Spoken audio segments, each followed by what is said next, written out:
आइए सुनिए, देखिए, समझिए सनातन सत्य। जैसी दृष्टि वैसी सृष्टि, दृष्टि विज्ञान।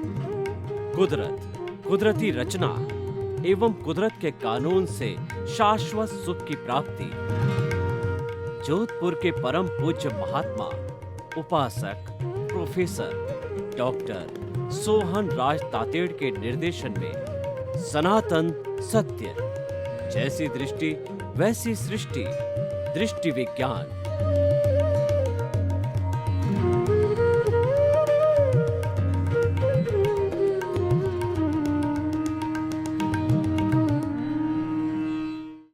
भाई और बहनों, मातृशक्ति को नमन। आज का हमारा बहुत सुंदर विषय है दया और करुणा का भेद। जो अभावग्रस्त है समाज में, लूले, लंगड़े, अपाहिज, मूक, बधिर, अनाथ, विधवा और भी जितने जितने अभावग्रस्त हैं, कष्ट में हैं, सहयोग की अपेक्षा रखते हैं, उनके साथ सहयोग करना दया कहलाती है। किसी के दुख को देखकर द्रवित होना दया कहलाती है। दया व्यक्ति का एक मानवीय गुण है। दया एक ईश्वरीय गुण है। दया एक समाज को सुचारू चलाने का मुख्य तत्व है। जिस परिवार में, जिस व्यक्ति में, जिस समाज में, जिस देश में और जिस विश्व के अंदर दया की भावना होती है, वह सुंदर स्थान बनता है। हम कहते हैं कि स्वर्ग को धरती पर उतार लाएं। इसका अर्थ ये हुआ कि हमारे जो लोग सहयोग की अपेक्षा रखते हैं, परस्परोपग्रह जीवानाम की अपेक्षा रखते हैं, live and let others live, जी और जीनो दो की अपेक्षा रखते हैं, उनके साथ सहयोग करना, उनकी उस स्थिति पर सहानुभूति दिखाना, वो दया है। दया का संबंध सहानुभूति से है कि किसी के कष्ट को, दुख को हम कितना कम कर सकते हैं। और हमारे पास अगर साधन है तो हम उसकी तन से, मन से, धन से उसके अभाव को जितना कम कर सकते हैं करें। और अगर अभाव को भी कम नहीं कर सकते हैं तो कम से कम हमारे मन में यह तो सहानुभूति आनी चाहिए कि बेचारा कष्ट में है, ईश्वर इसके कष्ट को दूर करे। ऐसा नहीं कि वह बेचारा व्यक्ति अभाव में है, उसको सताया जाए, उसका तिरस्कार किया जाए कि ये तो ऐसा ही कुकर्म करके आया है, ऐसा ही अभागा है और ऐसा ही परिणाम भुगतेगा। तिरस्कार करना, किसी के प्रति मन के अंदर बुरे भाव लाना, ये क्रूरता है। इसीलिए तुलसीदास जी ने कहा है कि तुलसी दया न छोड़िए जब लग घट में प्राण। तुलसी दया धर्म का मूल है और पाप मूल अभिमान। तुलसी दया न छोड़िए जब लग घट में प्राण। जब तक हमारे शरीर में प्राण होते हैं, दया कभी भी नहीं छोड़नी चाहिए। क्योंकि जो व्यक्ति दया की भावना से ओतप्रोत होता है, वह व्यक्ति निरंकारी होता है। वह व्यक्ति समाज के प्रति उत्तरदायित्व होता है और सहयोग की भावना रखता है। तो भाई और बहनों, दया का संबंध अधिकतर हमारे व्यवहार जगत से है। व्यवहार जगत के अंदर हम सामाजिक प्राणी हैं। मनुष्य अकेला रह नहीं सकता, वो समाज में ही रहता है, समाज ही उसको पहचान देता है, समाज ही उसको सम्मान देता है, इज्जत देता है और वह समाज का ऋण भी उतारता है। तो दया उसी समाज से जुड़ी हुई है, एक सामाजिक तत्व है। करुणा है, यह एक परमानेंट तत्व है, ये अध्यात्म जगत का तत्व है, ये हमारे भीतरी जगत का तत्व है। करुणा का अर्थ होता है कि हम चाहते हैं कि व्यक्ति अब जिस कुप्रवृत्ति से, जिस बुरी प्रवृत्ति के साथ के अंदर जुड़ा हुआ है, वह प्रवृत्ति से वो अलग हो जावे, विलग हो जावे, यह करुणा का भाव है। क्योंकि जो व्यक्ति बुराई से ओतप्रोत है, अपराध की भावना में जुड़ा हुआ, आतंकवाद हिंसा की भावना से जुड़ा हुआ है, तो वो कितने कितने कर्मों का बंधन करता है और कर्मों के बंधन से जो है वो नीच गति को प्राप्त, तिर्यंच या जो है नरक गति को प्राप्त करता है। तो हमें उसके प्रति करुणा का भावना का आने का अर्थ ये है कि उसकी पापकारी प्रवृत्ति को हमेशा हमेशा के लिए उसका हृदय परिवर्तन करके उसको छुड़वा देना। हमारे जितने भी भगवान हुए, हमारे जितने भी तीर्थंकर हुए हैं, भगवान महावीर को लीजिए, वो करुणा के सागर थे। वे चाहते थे कि हर व्यक्ति जो है वो पापकारी प्रवृत्ति को छोड़े और धार्मिक प्रवृत्ति को अपनावे, ताकि कि उसका जीवन अच्छा बने, ताकि कि उसके कर्मों का बंधन नहीं हो। देखिए, करुणा किसे कहते हैं कि मान लीजिए कि एक जो है वो स्लॉटर हाउस चलाने वाला कसाई है। अब हमको जानकारी मिली कि वो कसाई है और उसके प्रति हमारे मन में करुणा की भावना जागृत होती है, तो हम उससे वार्तालाप करके बताएंगे कि भैया तुम पंचेंद्रिय प्राणियों का वध करके, गला काट करके और उसका मांस बेचते हो, तो हालांकि तुम अपने परिवार के भरण पोषण के लिए कर रहे हो, लेकिन भरण पोषण करने के लिए, कमाने के लिए, आजीविका के लिए और बहुत से साधन हैं। दुकान की जा सकती है और उसके बाद आजकल कंप्यूटर के वर्क है वो किए जा सकते हैं, मजदूरी की जा सकती है और भी अन्य अन्य कार्य अपनी अपनी योग्यता से कई कार्य किए जा सकते हैं। जब उसको समझाया जाता है कि जिसका तुम सिर काट रहे हो, हाथ काट रहे हो, तुम्हारा भी कोई सिर या हाथ काटे तो तुमको कैसा लगेगा, तो वो कहेगा मुझे तो दर्द होगा। क्योंकि वो बेचारे मूक निरीह प्राणी हैं, वो चिल्ला करके अपनी भावना प्रदर्शित नहीं कर सकते हैं। बकरा है, वो बैं बैं करता है और मैं करता है, लेकिन उसकी सुनता कौन है?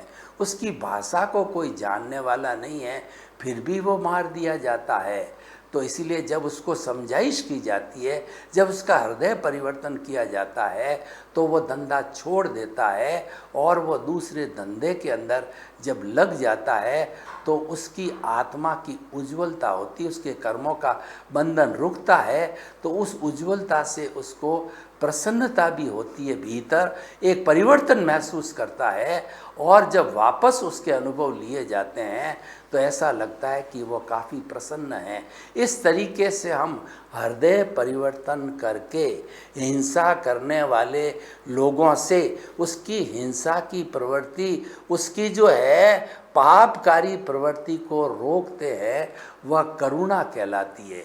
देखिए, भगवान महावीर कितने करुणा के सागर थे कि जब कभी वो समोषण में प्रवचन देते थे तो एक दूसरे के विरोधी जीव यानी शेर, मनुष्य और जो अपना कुत्ता, बिल्ली, चूहा, जो कि एक दूसरे का भोजन है, वो सभी एक घाट पर आके पानी पीते थे, एक जगह बैठ करके भगवान की उपासना करते थे, भगवान का प्रवचन सुनते थे।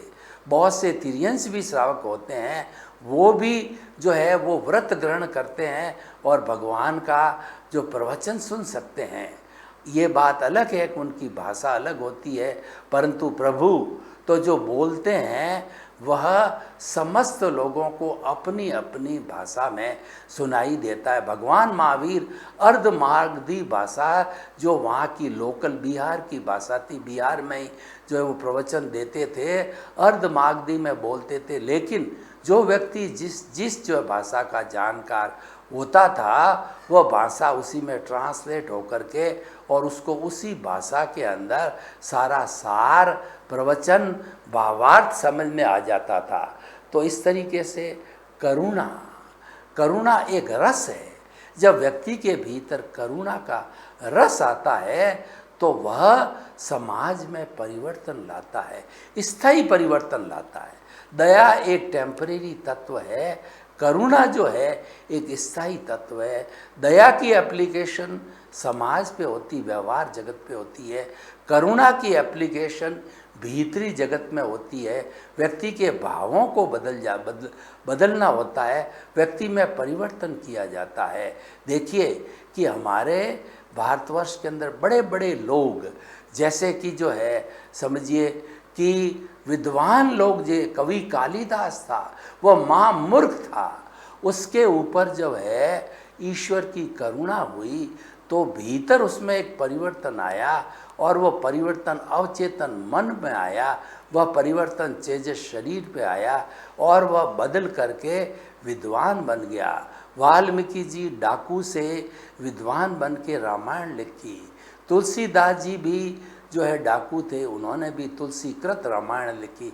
इस तरह से लोगों के अंदर परिवर्तन आता है। ये परिवर्तन भीतरी जगत में आता है, ये परिवर्तन तेजस शरीर अवचेतन मन में आता है, और वह प्रभु की कृपा से आता है, वो कर्मों की उज्ज्वलता से आता है, वो शुभ भावों के साथ में आता है, और व्यक्ति एक समय के अंदर शुभ भावों के साथ में बदल जाता है।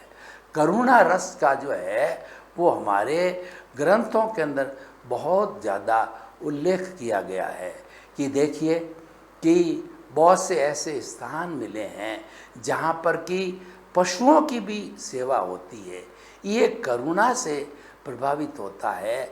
और देखिए जब कभी भी कोई भी पशु, निरीह मूक पशु जो है घायल हो जाता, बीमार हो जाता है, तो बहुत से लोग उसको उठा करके और अपने घर में या अपने जो कहना चाहिए बाड़े के अंदर जो है, वह जो अपना वेटरनरी हॉस्पिटल खोला हुआ होता है, वहाँ पर उसकी परिचर्या की जाती है।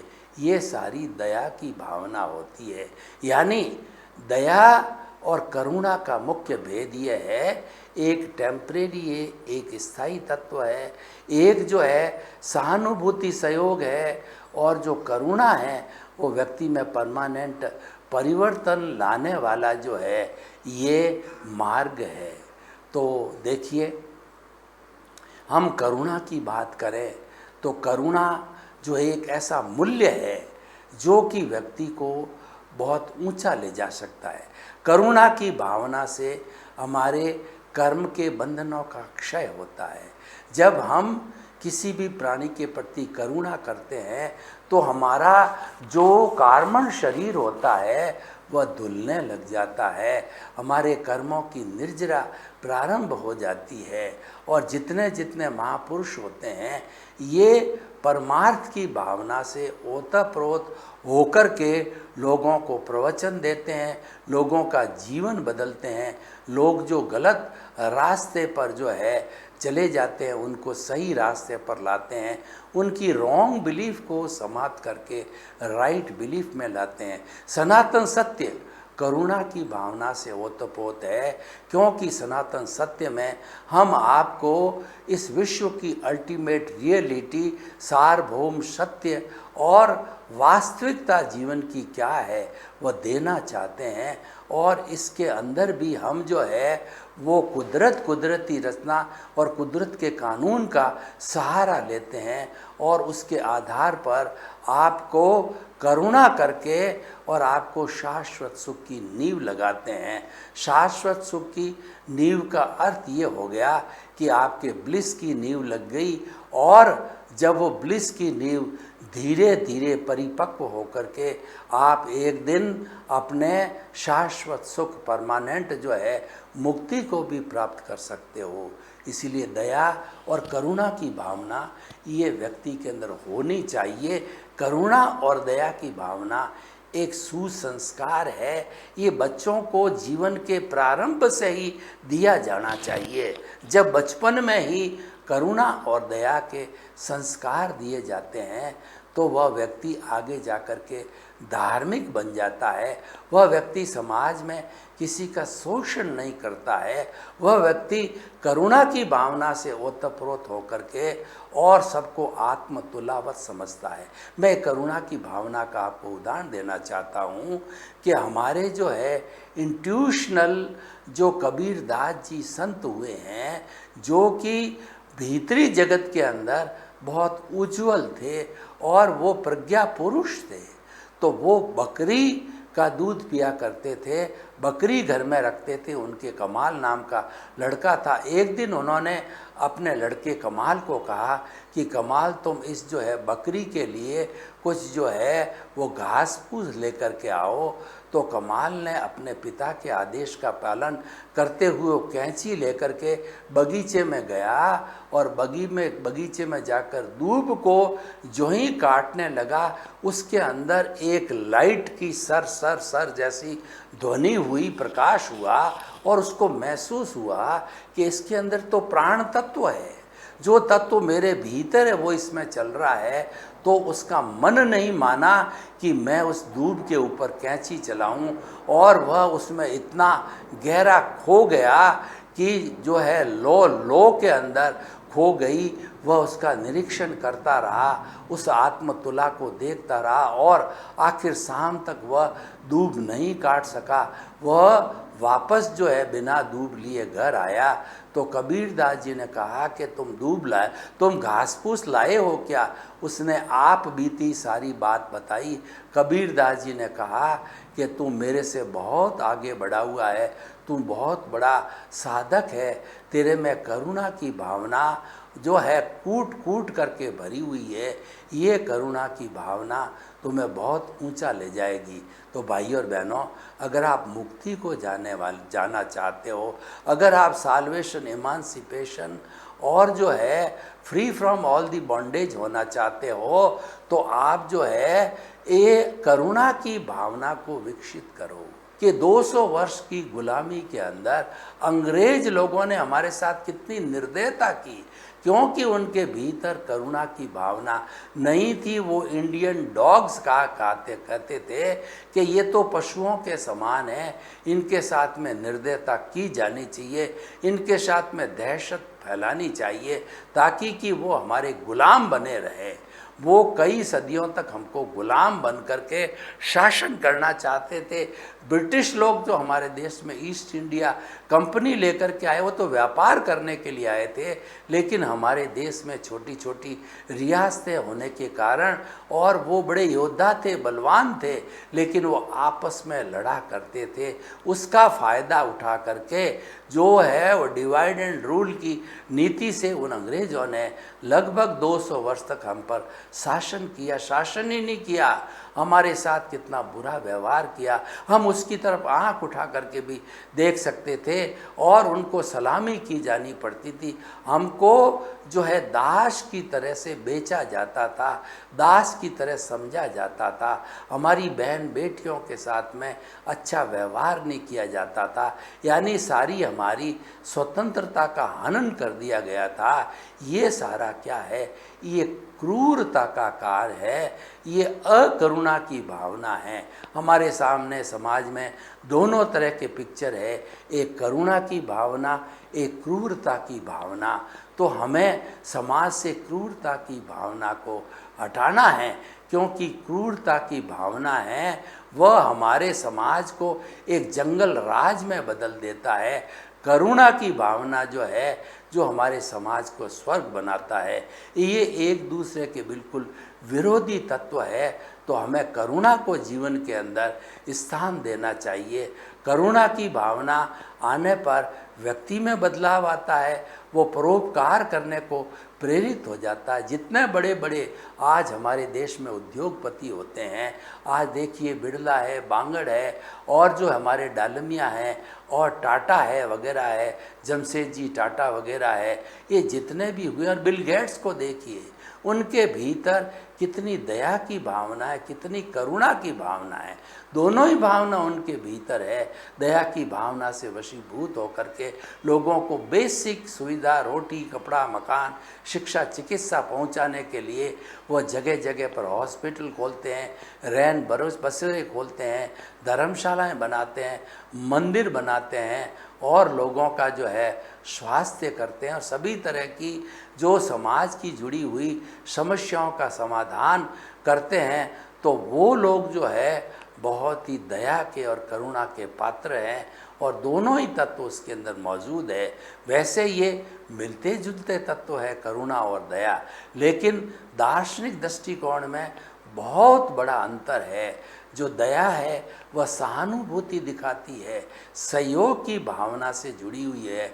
करुणा है व्यक्ति में परिवर्तन करवाती है, व्यक्ति को हमेशा हमेशा से बदल करके उसको सही रास्ते, राइट बिलीफ पे लेकर के आती है, ताकि कि उसका जीवन सफल हो। हमारा सनातन सत्य कार्यक्रम करुणा पर आधारित है। हम आपकी सारी रॉन्ग बिलीफ को समाप्त करके उसकी जगह positive thinking, right belief, right vision देते हैं, आपको सही दृष्टिकोण देते हैं, ताकि आप सही दिशा में चल कर के अपने जीवन को करुणाशील बनावें। जो करुणाशील व्यक्ति होता है वह जो है वो छोटे छोटे प्राणियों को अभय दान देता है।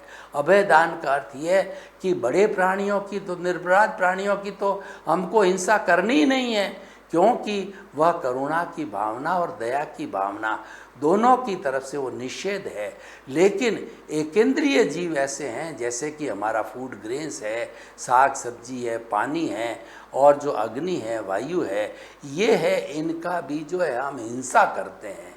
वह तो हिंसा तो होती है, लेकिन उसके बिना हमारा काम नहीं चलता है।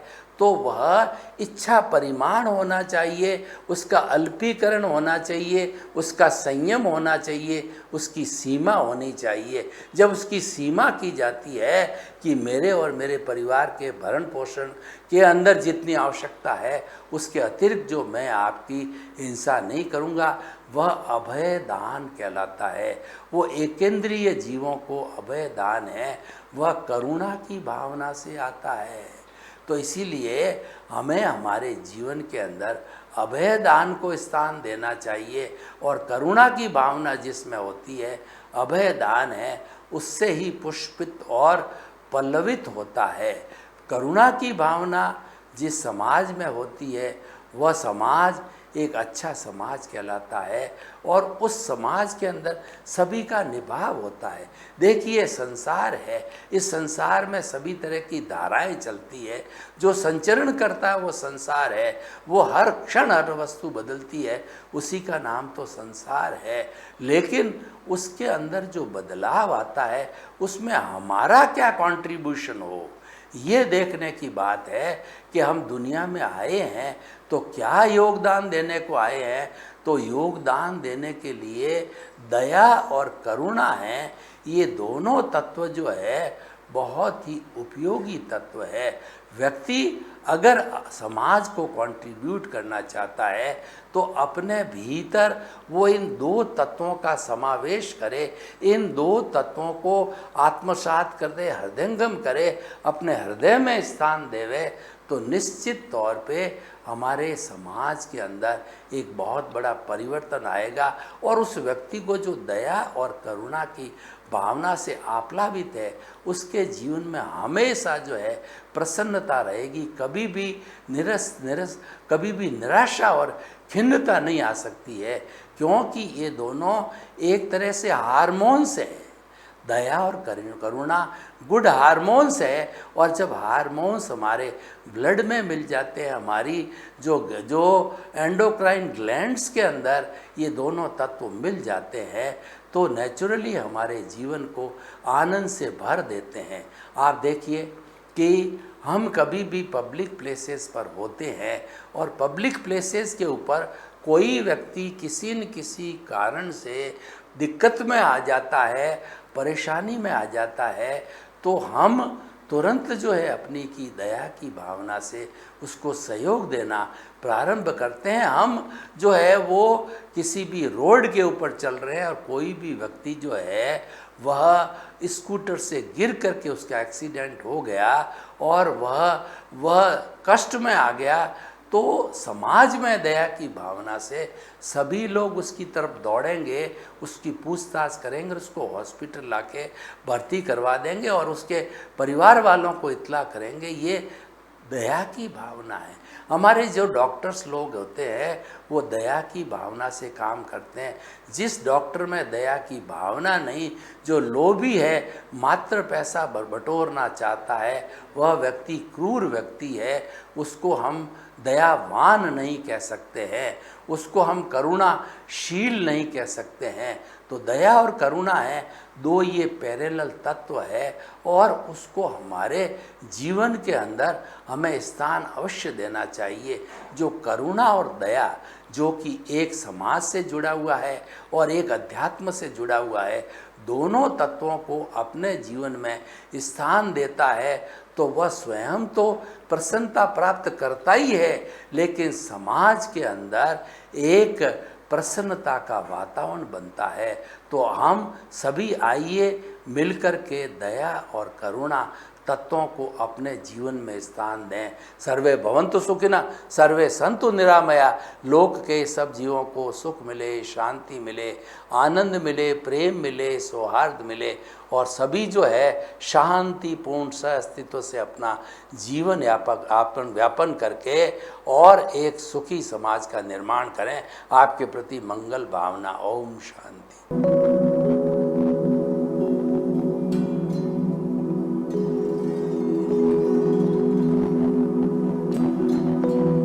एक ऐसा अंतर्राष्ट्रीय ख्याति प्राप्त मानव जो गुरु प्रेरणा से पिछले 20 वर्षों से वानप्रस्थ जीवन जीते हुए 24 घंटे मानवता की सेवा में संलग्न है। एक ऐसा मानव जो अभी राष्ट्रीय, अंतर्राष्ट्रीय टीवी चैनलों पर 7,500 एपिसोड के माध्यम से सनातन सत्य, आत्मविज्ञान एवं पुनरुत्थान व्यवहार एवं निश्चय जगत के जीवनोपयोगी विषयों पर हृदय स्पर्शी प्रवचन कर चुका है। उस मानव का नाम है महात्मा उपासक प्रोफेसर डॉक्टर सोहन राज तातेड़। प्रोफेसर तातेड़ द्वारा योग, दर्शन, शिक्षा विषयों पर रचित पीएचडी स्तर के 250 शोध ग्रंथ भारत के 100 प्रतिष्ठित विश्वविद्यालयों में शोधार्थी पढ़ रहे हैं तथा वे सभी शोध ग्रंथ वहां की सेंट्रल लाइब्रेरियों में उपलब्ध हैं। महात्मा सोहन राज ने अभी तक हजारों स्कूलों, कॉलेजों, विश्वविद्यालयों एवं संस्थाओं में सेमिनार, वर्कशॉप, कैंप लगाकर लाखों विद्यार्थियों को योग, दर्शन, शिक्षा का प्रशिक्षण देकर उन्हें सुसंस्कारित किया।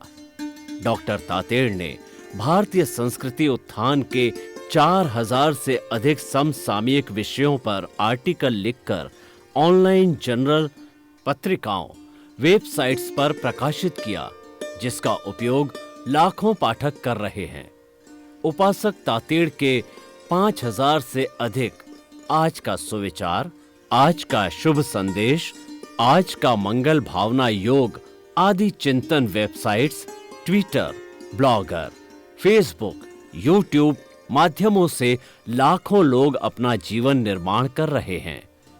मानवता के मसीहा ऐसे महामानव महात्मा सोहन राज तातेड़ के प्रोफाइल को अभी तक विश्व के 20 लाख दर्शक यूट्यूब पर, 12 लाख गूगल पर एवं लाखों दर्शक फेसबुक, ब्लॉगर, ट्विटर और इंस्टाग्राम पर देख चुके हैं।